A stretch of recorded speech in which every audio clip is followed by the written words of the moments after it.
నమస్తే. Welcome to our channel. నేను సౌజన్య. ఆంధ్రప్రదేశ్ గవర్నమెంట్‌లో ఏ ఇష్యూ వచ్చినా, ఏదైనా గానీ మనకందరికి వినిపించేటువంటి పేరు సజ్జల రామకృష్ణారెడ్డి. కానీ ఇప్పుడు సీటు విషయానికి సంబంధించి కనుక మనం చూసుకున్నట్లయితే, ఈ టికెట్స్‌కి సంబంధించి ఇప్పుడు పేరు సజ్జల కాస్త ధనంజయ రెడ్డిగా మారిపోయింది. ఇంతకీ ఎవరు ఈ ధనంజయ రెడ్డి? జగన్మోహన్ రెడ్డి ఎందుకు ఈ ధనంజయ రెడ్డికి అంత పెద్ద పీట వేస్తున్నారు? ఈ అంశానికి సంబంధించి మనతో మాట్లాడడానికి, వారి విశ్లేషణ మనతో పంచుకోవడానికి ఈరోజు మనతో పాటు ఉన్నారు సీనియర్ జర్నలిస్ట్ డివిఎస్ గారు ఉన్నారు. వారితో మాట్లాడండి. నమస్తే అండి. నమస్తే అండి. సో ఎప్పుడు కూడా ఏ ఇష్యూ వచ్చినా లేకపోతే ఏ టికెట్లకు సంబంధించి ఎవరినైనా బుజ్జగించాలి ఏం చేయాలన్నా, లేదు ఏమైనా ప్రెస్ మీట్లు పెట్టి మాట్లాడాలి అనన్నా తెల ఏపీ గవర్నమెంట్ లో సజ్జల రామకృష్ణారెడ్డి గారి పేరే వినిపించేది. బట్ ఇప్పుడు ఎలక్షన్స్ టైంలో టికెట్లకు సంబంధించి ధనుంజయ రెడ్డి పేరు వినిపిస్తుంది. అసలు ఎవరి ధనుంజయ రెడ్డి అండి? అది ఎందుకు జగన్మోహన్ రెడ్డి ఇంత పెద్దపీట వేస్తున్నాడు ధనుంజయ రెడ్డికి? ధనుంజయ రెడ్డి గారు ఆంధ్రప్రదేశ్ సీఎంఓలో ఇప్పుడు మామూలుగా ఆయన పేషి మొత్తం ఆయనే చూస్తున్నారు. అడిషనల్ సెక్రటరీగా first placement Jaganmohan Reddy CM కాగానే ధనుంజయ రెడ్డి గారికే ఇచ్చారు. ఉమ్, ఫస్ట్ ప్లేస్మెంట్ ధనుంజయ రెడ్డి గారికే జగన్మోహన్ రెడ్డి ఇచ్చారంటే ఇంకా ఎంత సన్నిహితులో మనకి అర్థం చేసుకోవచ్చు. అప్పుడు ఫస్ట్ సిఎస్ గా ఎవరున్నారు? ఎల్వి సుబ్రహ్మణ్యం గారు ఉన్నారు. ఉమ్, ఎల్వి సుబ్రహ్మణ్యం గారి చేతుల నుంచి అపాయింట్మెంట్ తీసుకున్నాడు ఈయన. ఎవరు? ధనంజయ రెడ్డి గారు. ఎల్వి సుబ్రహ్మణ్యం గారు అవుట్, ఆయన బయటికి వెళ్ళిపోయాడు. తర్వాత ఆ, ఆయన ఇది మనకు తెలిసిందే. ఎవరిది? ఉమ్, సుబ్బన్న అని సుబ్బన్నని బయటికి పంపించేశారు. ఇప్పుడు అంతా ధనుంజయ అన్నదే పెత్తనం అయిపోయింది.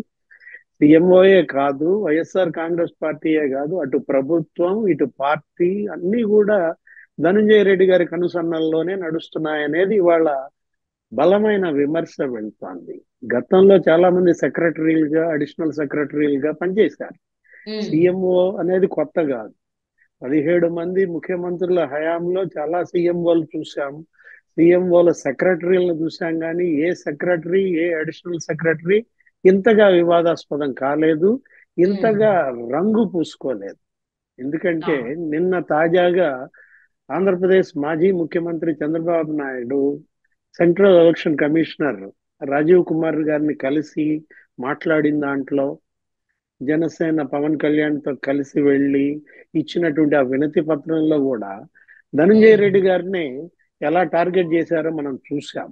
ఆంధ్రప్రదేశ్ ఎలక్షన్ కమిషన్ కూడా ధనంజయ రెడ్డి గారి గుప్పెట్లోనే ఉందని, ఉమ్, ఏ అధికారులు ఉండాలి, ఏ అధికారులు లూప్ హోల్స్ లో పెట్టాలి, ఏ అధికారులని ఉన్నత స్థానాల్లో ఉంచాలి, మొత్తం అంతా కూడా ధనంజయ రెడ్డి గారి కనుసన్నల్లోనే జరుగుతోందనేది, ప్రస్తుత ఎలక్షన్ కమిషనర్ కూడా మొదట్లో స్వేచ్ఛాయుతంగా వ్యవహరించినా కూడా తరువాత ఏ విధంగా ఆయనకి చేతులకు సంకెళ్ళు వేశారు, ఆయన ఎలా అసక్తుడిగా ప్రస్తుత ఎలక్షన్ కమిషనర్ మారారు, ఉమ్, ధనంజయ రెడ్డి గారి పెత్తనంలో ఎలా ఆంధ్రప్రదేశ్ అటు ప్రభుత్వము ఇటు అధికార పార్టీ రెండు హద్దులు కూడా చెరిపేశారు అనేది నిన్న మాజీ సీఎం ఇచ్చినటువంటి వినతిలో కావచ్చు, ఆయన మాట్లాడిన మాటల్లో కావచ్చు మనం విన్నాం.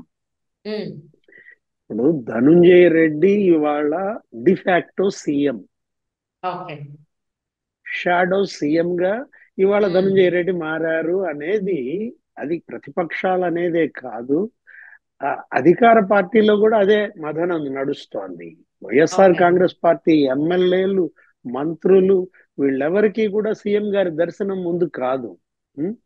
ఇప్పుడు సీఎం గారిని దర్శించుకోవాలంటే, ఇప్పుడు దేవుణ్ణి దర్శించాలంటే ముందు నందిని ఆ, ప్రసన్నం చేసుకోవాలి. ఉమ్, నందిని ప్రసన్నం చేసుకున్న తర్వాతే శివుడి ప్రసన్నం మనకి అవుతుందంటారు. అట్లాగే ఇప్పుడు జగన్మోహన్ రెడ్డి అక్కడ ఆయన ప్రసన్నం చేసుకోవాలనుకుంటే ముందుగా ధనంజయ రెడ్డిని ప్రసన్నం చేసుకోవాలని వైసీపీ ఎమ్మెల్యేలే వాపోవటం మనం చూసాం. ఎవరి ఓకే. ధనంజయ రెడ్డి ఏంటి ఉమ్, అని మీరు కూడా అన్నారు. ధనంజయ రెడ్డి గారి ప్రస్థానం ఆయన రాజకీయ ప్రస్థానమే ఒక రకంగా చెప్పాలంటే. అంటే ఓకే. ఏంటి? సర్పంచ్. ఉమ్, ఆయన ఒక గ్రామ సర్పంచ్ అన్నమాట. సర్పంచ్ స్థాయి నుంచి సివిల్స్కి వచ్చారు. వీళ్ళ బంధం చాలా బలమైన బంధం. ఏది మన కేసీపీ సిమెంట్ బంధం అంటామా, రాశి ఉమ్. సిమెంట్ కన్నా బలమైన బంధం అంటాం. ఓహో, ఆ రెండు అనకూడదు. భారతీయ సిమెంట్ కదా ఇదంతా కూడా. అవును. భారతీయ సిమెంట్ బాగా బలమైన బంధమా అంటే, అయింది కడపే, ఈంది కడపే. ఓకే. గమ్మత్తు ఏంటంటే మొత్తం కడప చుట్టూతో పెట్టేసుకున్నారు ఎవరు, జగన్మోహన్ రెడ్డి. ఆ, ఇప్పుడు ఉమ్. సిఎస్ది కడపే అంటారు, ఓకే. డీజీపీది కడపే. తర్వాత ఇప్పుడు ఈయన ఎవరు, ధనంజయ రెడ్డి గారిది కూడా కడప జిల్లా రాయచోటి. రాయచోటిలో ఏదో ఒక గ్రామ సర్పంచ్ గా ఆయన ప్రస్థానం ప్రారంభమైంది. అంటే ఆ, జగన్మోహన్ రెడ్డి కమ్యూనిటీకి సంబంధించిన వాళ్ళనే కాకుండా ప్రాంతానికి సంబంధించిన వాళ్ళని కూడా దగ్గరే పెట్టుకున్నారు. అంతే ఎవరు ఏమీ రాకుండా అంతే అంటే గోడలాగా కట్టేసుకున్నారు అనుకోవచ్చా? అంతే కదా. కులకోట, ఆ, ఉమ్.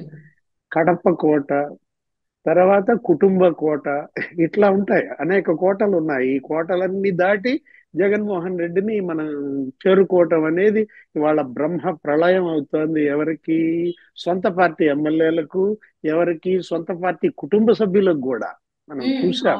అవును. అవును. అన్నని కలవడానికి చెల్లి షర్మిల ముందుగా ఎవరిని సంప్రదించిందంటే ఈయన్నే. ఎవరిని, ఉమ్. మీరు చెప్పిన ధనుంజయ అన్ననే. ధనంజయ రెడ్డి గారికి ఫోన్ చేస్తే ఆయన ఇప్పించాలి అపాయింట్మెంట్. ఎవరిది, షర్మిల చెల్లికి కూడా. గారికి. ఇలా జరుగుతూ ఉన్న పరిస్థితుల్లో మనం అనుకున్నాం, సర్పంచ్ అన్నమాట ఆయన. గ్రామ ఉమ్. సర్పంచ్ స్థాయి నుంచి, బహుశా నేను అనుకోవటం 1988 ఆ ప్రాంతంలో అనుకుంటాను. ఆ తర్వాత అంటే రాజకీయ వాసనల గురించి చెప్తున్నాను. ఉమ్. ఏది ఉమ్. పొలిటికల్ గా, అంటే ఈయనకి రాజకీయం గురించి మంచి అవగాహన ఉంది. రాజకీయం మీద మంచి ఆకాంక్ష కూడా ఉన్నట్టుగా ఉంది. లేకపోతే ఇంతగా గీత దాటరు. ఏది, ఉమ్. ఒక గీత ఉంటుందమ్మా. ఎవరికి, అధికార యంత్రాంగానికి, అధికార పార్టీకి మధ్య గీత. ఆ గీత ఉమ్. దాటేశారా, కొద్దిగా దాటారు. కొద్దిగా దాటం కాదు, అసలు పూర్తిగా దాటేసినట్టుగా మనకు కనపడుతోంది ధనంజయ రెడ్డి గారు. ఆ, గతంలో సీఎంఓ సెక్రటరీలు, అడిషనల్ సెక్రటరీల కన్నా కూడా ఉమ్. ఇంతగా వివాదాస్పదం కావటం ఇదే మొదటిసారి మనం చూస్తున్నాం.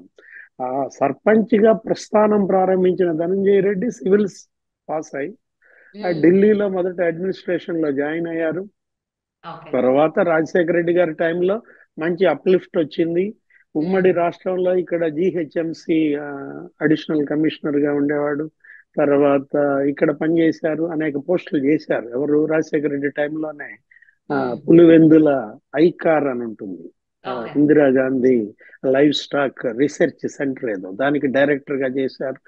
అన్ని పోస్టులు కూడా రాజశేఖర రెడ్డి టైంలో తీసుకున్నారు. అంటే రాజశేఖర రెడ్డి కుటుంబానికి మంచి నమ్మకస్తుడుగా ఉన్నారు. అలాగే కాదు, కష్టపడి పనిచేసే వ్యక్తే, హార్డ్ ఓకే. వర్కర్. తెలుగుదేశం ప్రభుత్వ హయాంలో కూడా ఆయన ఎక్కడ బాధ్యతలు అప్పచెప్పినా కూడా కష్టపడి పనిచేస్తాడు. మెప్పు పొందటానికే ప్రయత్నిస్తాడు. ఏ ఆఫీసర్ అయినా చేసేది అదే.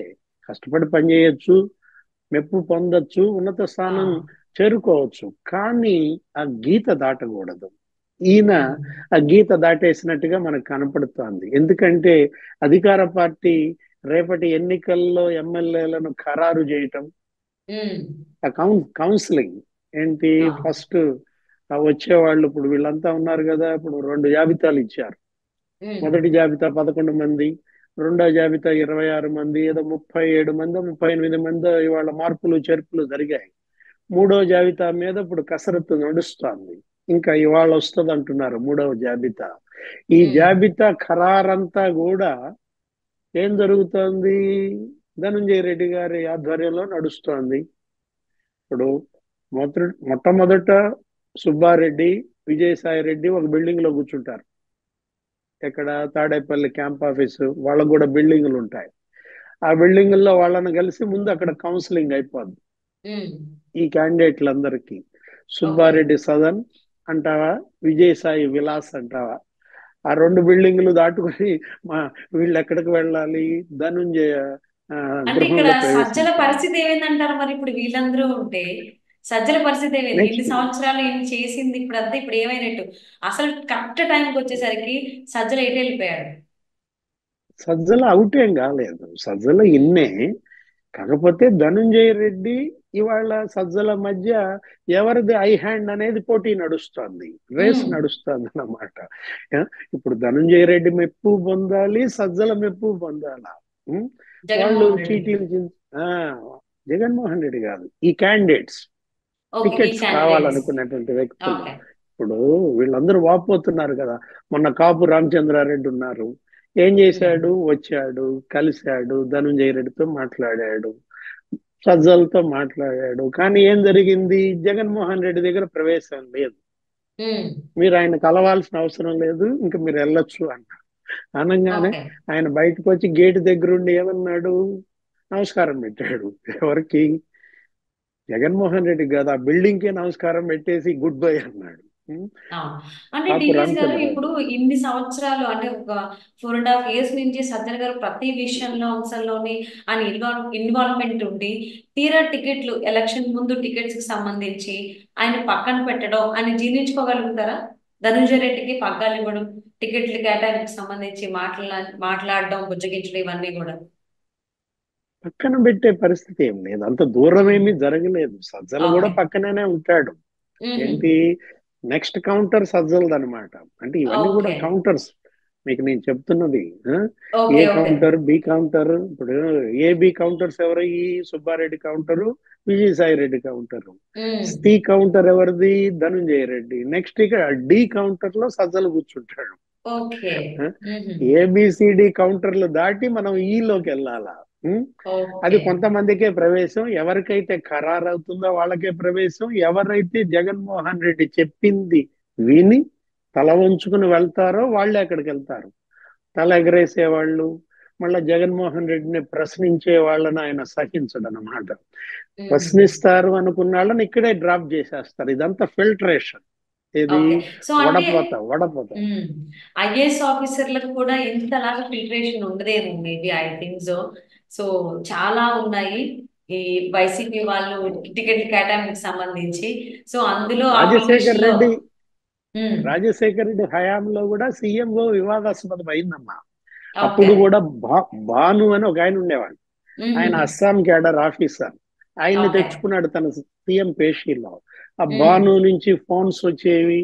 వీళ్ళు ఏం చేయాలి, ఏంటి, ఎక్కడ మైన్లు, ఈ కేటాయింపులు. ఆ డిస్ట్రిక్ట్ కలెక్టర్ వెంటనే తెల్లారుజామున కాఫీ తాగకుండానే లైన్ లోకి వెళ్ళిపోవాలి. ఉమ్. లైన్ లో గనక రాకపోతే మళ్ళీ సీఎం గారే నేరుగా లైన్ లోకి వస్తారు. భాను ఈ విధంగా బెదిరిస్తున్నాడు అని చెప్పి అప్పట్లో ఈ దేవదానం ఇలాంటి వాళ్ళందరూ కూడా సిబిఐ ఛార్జ్ షీట్లు ఇవన్నీ ఉంటాయి మనం చదివితే. ఓకే. ఏది? ఓకే. రాజశేఖర్ రెడ్డి పేషి అప్పుడు.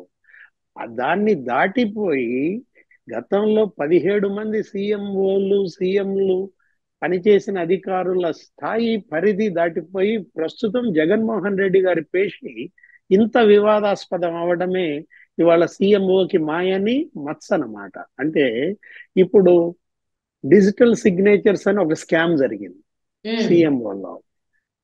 ధనంజయ రెడ్డి గారి సిగ్నేచరు, ఇంకొకళ్ళు ఎవరో భరత్ గుప్తా అనే ఐఏఎస్ సిగ్నేచరు ఫోర్జరీలు జరిగిపోయాయి.